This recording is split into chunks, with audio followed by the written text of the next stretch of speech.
साथियों नमस्कार। आज की ये संगोष्ठी भारतेंदु हरिश्चंद्र और हिंदी नवजागरण विषय पर आयोजित है, जिसमें मुझे अपनी बात रखने का अवसर दिया गया है। साथियों, नवजागरण से आप परिचित हैं।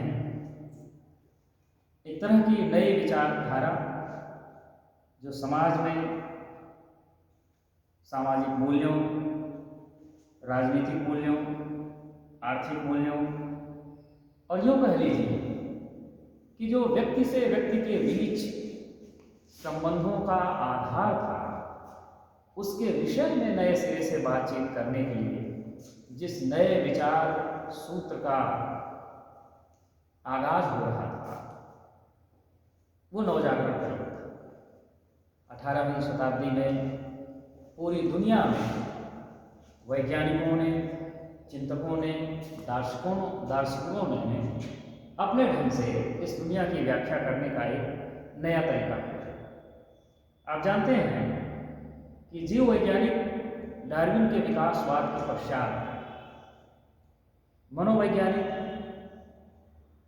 फ्रायड के चिंतन के पश्चात और समाज वैज्ञानिक मार्क्स के चिंतन के पश्चात पूरी दुनिया में सोचने विचारने का, दुनिया को देखने का एक नया नज़रिया पैदा हुआ।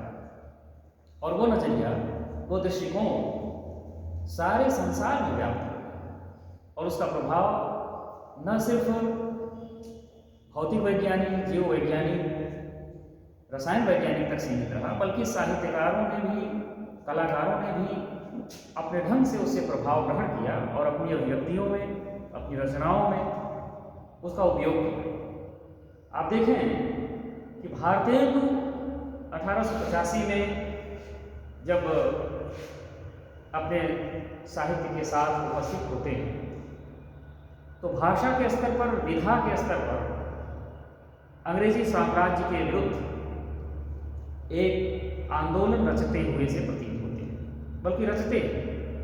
और ये वह आंदोलन था जब किसी स्थापित सत्ता के विरुद्ध तमाम सीमाओं के बावजूद अपने ढंग से अपनी आवाज़ को मुखर रूप देने की कोशिश की जा रही थी। और यहाँ सामान्य जनता को उस सत्ता के शोषणकारी, दमनकारी तंत्र के विरुद्ध प्रशिक्षित किया जा रहा था, शिक्षित किया जा रहा था।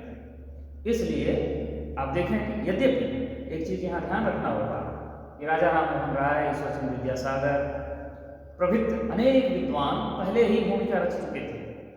बंगाल के तमाम विद्वानों ने, समाज सुधारकों ने वो भूमिका का निर्माण कर दिया था, जिसका असर हिंदी पट्टी में भी देखा जा सकता है। यद्यपि रामविलास शर्मा जी अपनी पुस्तकों में, अपने आलोचना में इस बात को नकारते हैं कि हिंदी पट्टी का नवजागरण बंगाल की देन नहीं है, फिर भी अनेक आचार्य इस बात से सहमत हैं कि कोई भी आंदोलन जो पश्चिम बंगाल में हो रहा था, उन दिनों वो बंगाल नाम से ही जाना जाता था, उसका असर जरूर पूरे भारत पर पहुंच रहा था, क्योंकि एक ही सत्ता पूरे भारत पर काबिज थी और अखबार वगैरह के माध्यम से भारत के दूसरे प्रांतों में भी खबरें, होने वाली हलचलें पता चलती थी।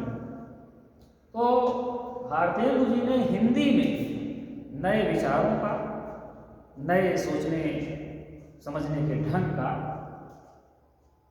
एक तरह से कहिए कि प्रस्थान बिंदु की तरह से शुरुआत की। आप देखें कि न सिर्फ उन्होंने नए विचारों का प्रस्थान बिंदु की शुरुआत की, बल्कि तमाम नई विधाओं का भी भाषा के स्तर पर बोलियों के इस्तेमाल के द्वारा, बोलियों के प्रयोग के द्वारा एक नयापन लाते हैं। और इस क्रम में भारतीय जनमानस को, हिंदी पट्टी को सचेत, जागरूक, प्रशिक्षित करने में जो सबसे सशक्त विधा उन दिनों थी, क्योंकि भारतीय जनमानस का बड़ा हिस्सा शैक्षिक संस्थाओं से दूर था, पढ़ा लिखा नहीं था, इसलिए नाटक विधा को अपने उस कार्यक्रम का माध्यम चुनते हैं, क्योंकि नाटक दृश्य श्रव्य माध्यम होता है और उसके माध्यम से किसी भी व्यक्ति को हम अपनी बात सहजता से समझा सकते हैं। साथियों, यह भी ध्यान रखना चाहिए कि विदेशी हुकूमत अपने खिलाफ किसी साहित्यिक या राजनीतिक आंदोलन को आसानी से संपन्न नहीं होने देने वाली थी। इसलिए जो अभिव्यक्तियां हो रही थी कुछ सीमा तक उसमें प्रतीकात्मकता थी, यानी कि वह शब्दों में प्रतीकों का व्यवहार करके, रचनाओं में प्रतीकात्मक शब्दावलियों का व्यवहार करके और इस तरह से देश को जागरूक कर रहे थे। समय अभाव है, इसलिए मैं बहुत संक्षेप में एक उनकी रचना का नाम लेते हुए आप तक उनके अवदानों के बारे में सूक्ष्म संकेत देना चाहूँगा। अंधेर नगरी शीर्षक एक उनकी छोटी सी नाटिका है, जिसमें वो बड़ी प्रसिद्ध पंक्ति है कि पात्र कहता है कि महाराज, ये तो बहुत अच्छी नगरी है जहाँ हर चीज़ 1 टके की है, यानी कि चाहे सब्जी खरीदिए चाहे मिठाई खरीदिए, सबका मोल एक ही है। अब आप सोचिए कि ऐसा राजा जहाँ गुणों की कोई कीमत नहीं है, गुण या कला का कोई महत्व नहीं है, हर चीज़ एक ही मोल है। तो प्रतीकों के माध्यम से अंग्रेजी हुकूमत की उस शासन दमनकारी नीति का विरोध करते थे। इसी तरह से भारतीय जनमानस में व्याप्त धार्मिक हिंसा, छुआछूत, भेदभाव को नील देवी में वैद की हिंसा न भवती अनेक नाटकों में वह दिखाते हैं कि भारतीय समाज यदि अपने रूढ़ियों को नहीं छोड़ेगा तो इसी तरह से गुलाम और पराधीन बना रहेगा। तो एक तरह से देखें कि नवजागरण का अर्थ यह भी था कि किसी भी तरह की गुलामी या पराधीनता से व्यापक मानव जाति की स्वाधीनता की लड़ाई, व्यापक मानव जाति की स्वाधीनता की चेतना को उत्पन्न करना, प्रसारित करना, और यह काम भारतेंदु और उनके युग के उनके साथी लेखकों ने बखूबी किया।